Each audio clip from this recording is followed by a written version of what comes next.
Hello, my name is Sophie and welcome back to my channel.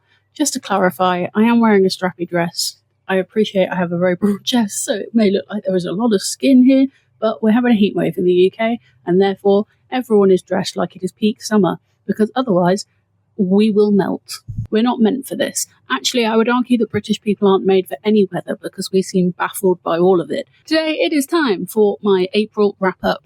April was a really good reading month. I managed to finish 9 books, and I couldn't tell you for why. It's not like I was driving any more than usual. I listened to a lot of audiobooks like I always do, and the weather really helped in the latter end of the month because I've started reading while I'm having lunch, which means I'm having a longer lunch break than I normally do, and I'm probably getting less done than I usually would. But I have no regrets. Welcome to my season of reading on my lunch break. Anyway, I'm getting very distracted today. Let's jump right in because we know I like to yap and we could be here for a while. So, the first book I finished was, I think this was a carryover from my March TBR because I didn't do very well with my TBR in March. I believe this was on my 25 in 2025, but I genuinely can't remember. And that is The Hating Game by Sally Thorne. I'm going to have to pull up my story graph because reading that feels like a lifetime ago and I can't remember what I rated it. Just as a side note, I'm currently 45% of my way to my annual reading goal, and according to Storygraph, I'm ahead by 7 books and I'm feeling incredibly smug about it. I'm actually insufferable. Where were we? 2.5. I rate The Hating Game 2.5, which I actually think was quite generous because I did not enjoy this book at all. Didn't like the main characters. And now that I look at this picture, this illustration isn't very good because I'm pretty sure the main character mentions about 3 million times. 1, that she has incredibly dark hair, like black dark hair, and 2, that she's really, really short. Whereas they've made her look normal height in this drawing. This whole book was just about 2 really petty people, and it just didn't make sense. The timeline of their relationship going from colleagues to friends to lovers, because I'm pretty sure he made out with her in a lift at like 20-30%, and I still don't really understand why, because you'd think at that point you'd understand that there was some sort of, he's actually had feelings for her the whole time. But it was too early and it just didn't make sense. The pacing was weird. I feel like this may have been one of the first books that defined contemporary romance as we know it now. I wasn't reading in 2016, so I don't want to make any assumptions about what it was like and what readers were like and what the industry was like, because I don't know. I wasn't part of it. I can understand why this book has so much hype when I see that it was released in 2016, because I imagine it was somewhat foundational in the contemporary romances, especially with the cartoon covers that we know and are, really familiar with today. But as someone who has now read a lot of the contemporary romances that followed it, I just didn't like it. It just wasn't my vibe. I didn't vibe with the characters at all. I don't think I have anything more to say on it. I don't remember anything else about it, which I think says everything it needs to say. Then, next up, I finished reading To You at the Altar by Rebecca Thorne. I don't know why I forgot the name of the author. This is the 3rd book in the Tomes and Tea series. The whole reason I first bought this series is because it was indie published and then it was traditionally published, and Waterstones did a special edition with sprayed edges, and I really liked the look of it. I thought it was pretty, so I pre-ordered it. Now I feel like I've been somewhat sucked into the series. This was like my first proper cozy fantasy since the genre has kind of been defined. This cozy fantasy kind of makes me feel like the contemporary romance palette cleansers that I like to read, that are 3 stars and nothing more, and that's all I expect from them. And I think now that I know not to expect anything more from this book, I kind of go in with those mid expectations and it meets them. There was this whole thing where they were trying to build up to this, everything's going to happen at the wedding, all of this is building up to this one event. And for one, I was being told about these feelings that I should be feeling, but not actually experiencing them. And then when the actual event came around, it was all a bit lackluster, and then it all kind of went, is that it? Like, it didn't feel anywhere near as high stakes as it was trying to tell me I should be feeling. But I still like the series. I've still pre-ordered book 4 because I've got all the special editions. Will I keep them forever? Not sure. Will I ever reread them? Maybe. It's not my favourite series, but they're pretty, so I'll carry on buying them. What can I say? I'm a sucker for a pretty cover, and I'm fickle. At least I'm aware of it. I don't know if I said it explicitly, but I gave this 3 stars. The next book I finished was incredibly different, and that was The Silence of the Lambs by Thomas Harris. This was the book I chose from the wedding library this month. TLDR, when my husband and I got married, we asked our guests to gift us a copy of their favourite book, and in an endeavour to read them all, I've chosen a variety of methods over the years to choose one of the books, and I read one a month. I'm over halfway through the library now and actually making a solid dent in it, so the future where I don't have the wedding library as a category on my TBR feels less distant than it did before. But either way, I was scared going into this book because I'm not a horror reader, I'm not a horror film watcher, I'm still a bit dubious about watching this film, even though the aunt that gave me this book has told me I should. But actually, I did enjoy this book more than I thought I would. I rated it 4 stars. I listened to the audiobook. I thought it was very well narrated. I didn't realise this was the second in a series. I think I would perhaps consider going back and reading the original Hannibal Lecter story to get more context on him as a character. But even without that, it was a very complete story, and he was still presented as a very, very complete and complex character. There was no element of, oh, I think I'd understand that better if I knew about him from the first book. It was definitely a complete story. It's really reminded me that I do like the kind of psychological thriller genre. I think it was last year I read The Silent Patient. I was going to say for the first time, as if I've read it more than once. I haven't. I've only read it once. But I really enjoyed The Silent Patient, and this gave me similar vibes to that. So yeah, I rated that one 4 stars and surprisingly quite enjoyed it. From there, we have something quite different. The second book in the Powerless series, Reckless by Lauren Roberts. Now, I remember when this came out. I say that as if it was ages ago. It really wasn't. It was last year, I think. But I remember when this came out, a lot of people who loved Powerless being disappointed with it. A lot of diehard fans said that this book was disappointing because it felt very much like a middle book syndrome. It was very repetitive. It was a case of, they were on the run and then one of them threatens to kill the other one and then they kiss and then they go, oh no, I'm not meant to feel anything for you, and then rinse and repeat. And I agree with all of that. I rated it 3.5 exclusively because it was definitely a 3-star book, but I gave it the extra 0.5 because it is so bingeable, and I found myself wanting to go back to it all the time, especially because I was listening to it as an audiobook. I was looking for any opportunity to put my headphones on and do a kind of mindless task throughout the house or drive somewhere and listen to a couple of chapters. I was looking for any opportunity to read as much as I could. And that's why I gave it the extra 0.5. But we're not at book 3 yet, because in between all of that, I finished my reread of Eve of Man by Giovanna and Tom Fletcher. This was the book my sibling and I chose for our Buddy Read book club this month, and we haven't done our debrief yet, so I don't know how they feel about it. I don't know if they've finished it yet, actually. But I rated this 4.5. I rated it 5 stars the first time I read it, and I think the main reasons that it dropped half a star is because on the reread, you know vaguely what's going to happen. You know, I couldn't remember every single detail. There was lots of elements where I was like, oh, I forgot that happened, or oh, I think that leads to something late. I think that's some sort of foreshadowing. But you lose the impact of all the reveals that you get hit with the first time round because you've read it before and you know how it's going to end. The other thing that I think tainted my reading or rereading of this book is that since I first read it in 2019, Book 2 came out in 2020, and I read Book 2, and I loved Book 2, and there is no sign of Book 3.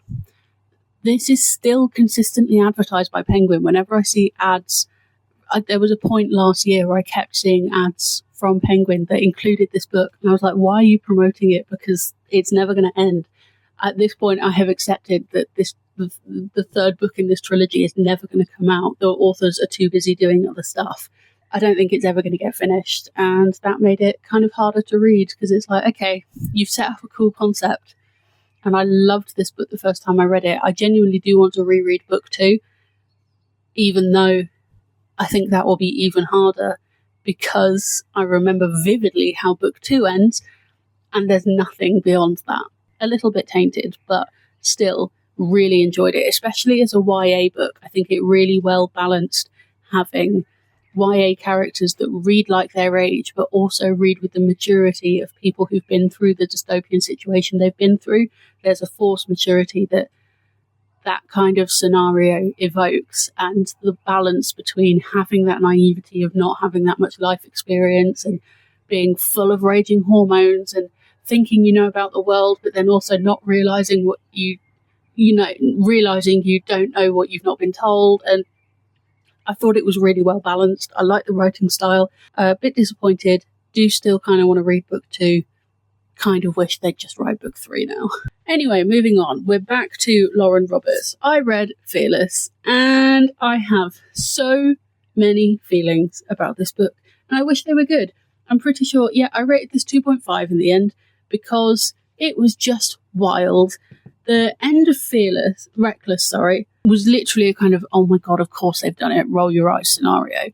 And then throughout the whole of Fearless, I was like, I, as someone who is not a published author, have had ideas on how this whole situation could be handled better and written better to be more engaging. And there's an element of the plot that gave me such an ick. I can't even explain how icky this made me feel. And I don't want to spoil it, but there was a moment in one of the other POV chapters where I was at the gym with my husband, which is a miracle in itself, and I literally gasped out loud, got off the cycling bike that I was on, walked over to the cycling bike that he was on, made him take his headphones out, and told him about what I'd just listened to, because I can't with this book. It's so dumb. It really loses all aspects of plot. It becomes 90% romance, but it also feels kind of pointless because of what happened in Reckless, and the element of suspense is kind of lost. This one felt even more like a Hunger Games ripoff. Reckless moved slightly away from that. If we are going to compare it to the Hunger Games, Reckless is more like Mockingjay and Fearless is more like Catching Fire. So it did also kind of feel like it was in the wrong order. But this just screams Hunger Games. The fact that at no point has Lauren Roberts acknowledged that this might have started as Hunger Games fanfiction baffles me. And I think it's now got to be intentional, because if she mentions it now, everyone's just going to be like, yeah, of course it was. We know. Yeah, this really is a series that just went downhill. Powerless wasn't even that good. I enjoyed it because it was silly and it did take itself a little bit too seriously. But, I think it's Lauren Roberts' first published work, so won't hold it too much against her. But this series fancies itself a little bit too much, and I think takes itself a little bit too seriously. And it's like, no, you've just come up with the stupidest romance. It's so dumb. I don't have any words, because unfortunately I now have 2 sets of this series in really nice special editions, because I've got the Waterstones one, but I also have the Works paperbacks with the cool sprayed edges, so I feel compelled to keep them, but also really disappointed that this was just not the one. It just wasn't. I have so many questions for the end of this book. Like, there's just so much that's left unanswered, and I really hope that it is just bad writing and not that they've left so many things unanswered, so they can do a spin-off series or a further sequel, or when they leave things open, so it's like, oh look, we're back with more content that no one asked for. From there we went from new release to new release, because I read Great Big Beautiful Life by Emily Henry, and I wasn't going to buy this edition. This is the Works edition with the reversible dust jacket, because it's got sprayed edges, and the Waterstone sprayed edges are mid at best, and this is more exciting and cheaper, so very excited about this. That is the most positive thing I've got to say about this book. I didn't hate it, but I think with Emily Henry, generally Emily Henry fans will go, a lot of her books are 5-star reads for us. I loved Funny Story, I loved Beach Read, I liked You and Me on Vacation. It wasn't my favourite, it wasn't 5 stars, but it was still 4, maybe 4 point something. Great Big Beautiful Life I gave 3.5, because I just didn't feel the connection to the characters that I normally do. They didn't feel like they had the same level of depth as a lot of Emily Henry's other characters do. I keep forgetting the male main character's name, but also I may have some negative associations with that because the main male character's name, he has the same name as someone I knew at school, and it just brings back bad memories. I can't blame Emily Henry for that, but they are real feelings, so I must acknowledge them. Anyway, Great Big Beautiful Life. I think the problem with this is that there was too much romance in it for it to be considered literary fiction, but there was too much literary fiction for it to be enjoyed as a romance. The characters didn't really have time to develop and feel that depth that we normally feel with Emily Henry because of the elements of this whole premise is that these two writers are basically auditioning to write this lady's biography, and a lot of the segments of this book are like, I kind of want to say transcripts, but that feels a bit too Daisy Jones and the Six. It is segments of what will become her biography. And I reckon at least 60% of the book is these biography fragments. And it's all well and good. Like, she has an interesting story. And if she was the main character, fine. But that's not the romance that we're meant to be following. And it just took away from Alison Hayden's story. I think by the end, they did feel deeper as characters, and I was rooting for their relationship more. But yeah, there just kind of wasn't enough of either part of each genre for it to really be enough to feel satisfied as a reader. I did see a post where I think M. Hen was trying to describe it as a mystery book, and I'm like, no, that's not what this is. I don't think this is a mystery book at all. It was fine. 3.5 is still a good rating. I did enjoy it, but especially I think with an author that is an auto-buy author and who's written books that you have rated so highly before, anything less than a 5 can feel disappointing. So yeah, 3.5, definitely not my favourite Emily Henry, but that does seem to be the general consensus. I think most of the people I've seen talking about it have felt much the same as I do. So reassuring that I'm not a wild card in my opinion on this book. It's actually all kind of downhill from here, because the next book I read was Solitaire by Alice Oseman, exclusively because I subbed this in as my 25 and 2025 book for this month, because I was meant to be reading The Song of Achilles by Madeline Miller, but I was waiting for the audiobook to come in from my library, and it didn't come in until right at the end of the month, so I picked another audiobook that I already owned and listened to that instead. So still ticked the 25 and 2025 box, didn't have to use a new credit. Solitaire for me was fine. I rated it 3 stars. I did some very bare bones research in that I looked up when this book came out originally, and it was 2014. And then I saw some articles that Alice Oseman was 17 when she wrote this. It was her first book. She got a publishing deal at 18, which is wild and makes me feel wildly inadequate about my own life. But I think as soon as I knew that, I was reading it and I was like, yeah, I can feel the teenage writer here.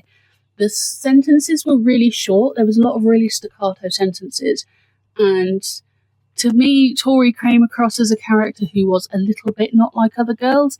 And she wasn't as irritating as not like other girls' characters, because she was very aware, and it was just kind of the elements of her mental health that she was struggling with. But this just, yeah, it kind of felt like it never really went anywhere.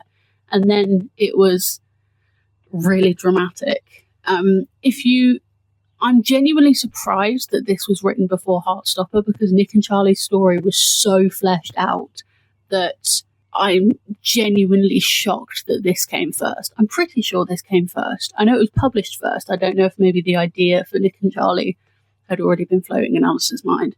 The writing style does feel like it would suit a graphic novel better, which makes sense because obviously Heartstopper is a graphic novel series, just because of how short the sentences are and how much dialogue was relied on. It wasn't a bad book. I did enjoy writing it. I do like Alice Oseman's writing style. I like how inclusive all of her books are, how much diversity there is, and mental health representation.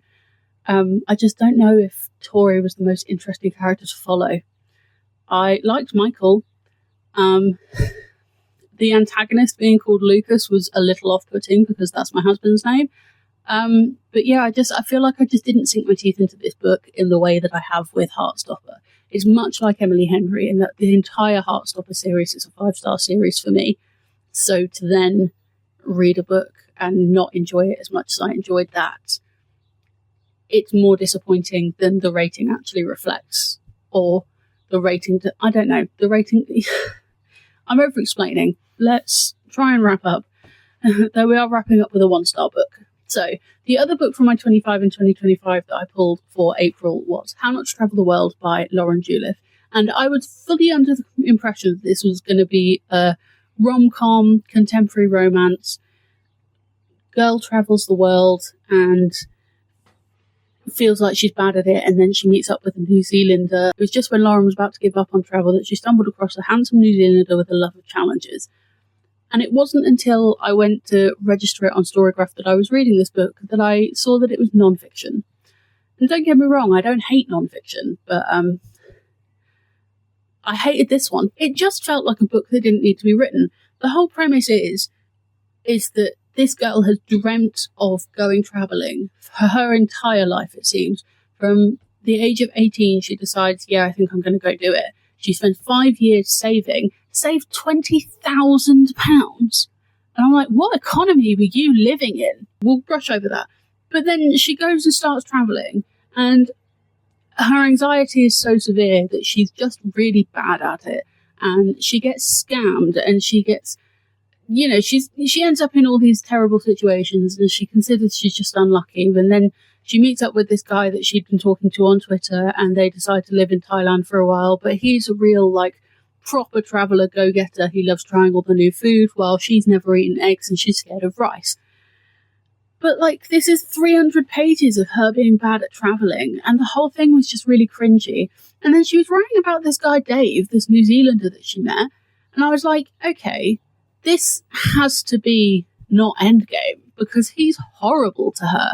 And she kept trying to word it like he was pushing me, and, he sometimes there was a lack of sympathy, and sometimes it did feel like he was embarrassing me, but he pushed me to try all these new things. I'm like, what world are you in, girl? Red flags. So I was talking for so long that the camera cut me off. This Dave guy, major red flag. I don't know if she was just bad at writing him. The whole thing was quite badly written, but I did manage to binge it. It was quite a fast-paced read. I was reading about a page a minute, so whatever 317 minutes is in hours.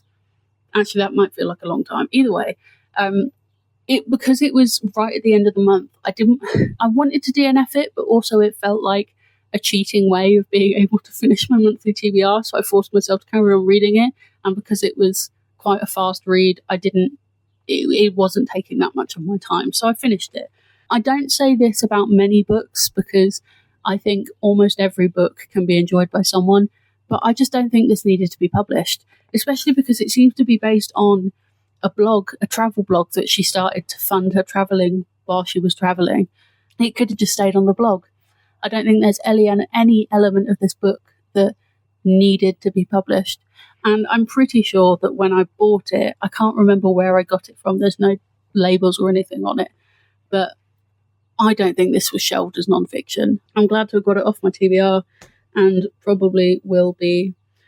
Yeah, I'm not even going to try and sell it on Vinted. I'm just going to donate it to a charity shop. And that is it. That is all 9 of the books I read in April. We didn't have any 5 stars. I think the closest we got was a 4.5 in the reread of Eve of Man.